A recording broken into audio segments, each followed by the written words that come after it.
All right, so let's just be honest. It is the year of 2025. The millennials, the Gen Zs, baby boomers, Gen X, all of us are cohabitating here on this planet called Earth, right? And so through our cohabitation, I think it's important that we hold each other accountable for our actions in a sense that if you are of a certain mindset, let's just put it there, because I can't say age because I know millennials who act more mature than baby boomers. Let's just be honest. So I think we should hold each other accountable for our truths, right? If you're my friend or connected to me in any way and you see that I am not at, I would say, a good 75%. I can't give myself 80. I can't give myself 90 or 100 because nobody that uses 10% of their brain capacity, which we all do as humans, unless you have been advanced in tapping into your brain capacity. But anyway, that's neither here nor there. If you, if we that have tapped into 10% of our brain capacity understand certain aspects of our livelihood and we engage with like-minded people, therefore we will be held to a standard and accountability. Now, if you're not like-minded, please go to the corner of the box to where you're accepted, right? Or move to hold yourself accountable to be better, right? But if you're connected to me and you feel like, oh, okay, Ashley, I think that you have took it up a notch and I love that about you. Or what happened? You done went down for whatever reason, and this character development issue of your life, and this development, your character is not the same. You're not as sweet. Maybe you should take a break, right? I am not in the profession to be nosy, right? I think that it's important that we just call the spade the spade. We don't need no excuses of why the spade is the spade. We speak our piece to try to alleviate that spade. Or not, because ultimately it's your choice to do whatever you need to do in your life. And so when we want to be the best version of ourselves, when we want to overflow, when we want to leave an impact, a legacy, when we want to break the chains and the generational curses, there's levels, right? There's levels and there's accountability. I would not have gotten to this point of my life if I did not understand my assignment, if I did not give God my yes. And I'm not saying you have to give God your yes. I'm just giving you how I got here. With all adversity, trials, and tribulations that I have had to face and will continue to face, because I prayed last night and the storm ain't over.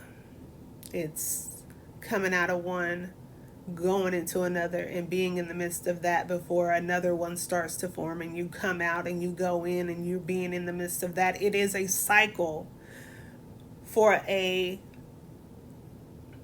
chance for you to prove to God that even though you have bad days, you still praise Him.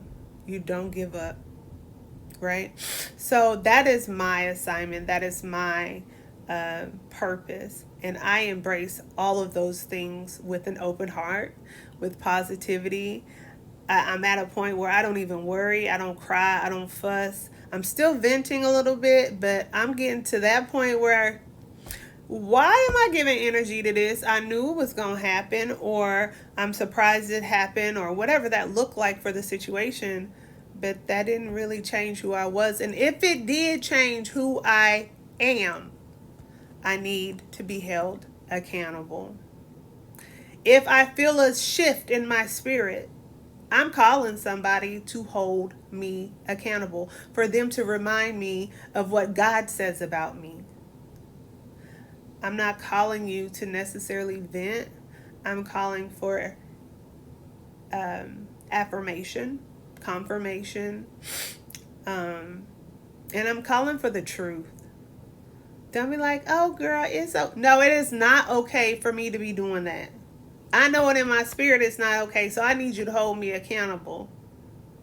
And don't tempt me with a good time. Don't tempt me if you know my temptations. That's also a part of our responsibility as like-minded people. You're not supposed to tempt someone that you say you love into things that they're praying their way out of. You're not supposed to agree with them. We're not supposed to agree to disagree. Right is right and wrong is wrong. So if you're holding someone that you love accountable, it is not pretty. It's definitely not. It doesn't feel good. But at the end of the day, like when I was talking to my mom the other day, she was like, "No, tell them how you feel.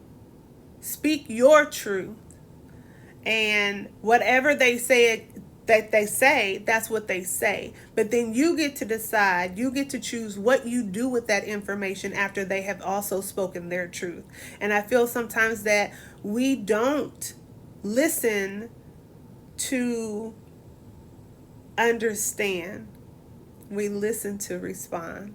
And I'm glad I have a good connection of people that listen to understand, because I can go off on a tangent like for 5 minutes. Believe me, I've done it, and probably longer. But when we listen to understand, then we know what caused the disconnect, what caused us to not be in fellowship. Now we've got two choices. We can correct the behavior with that person, or we can just say, this is who I am. And then that person gets to decide if that's who you are, you do not want to change, I have to disconnect from you.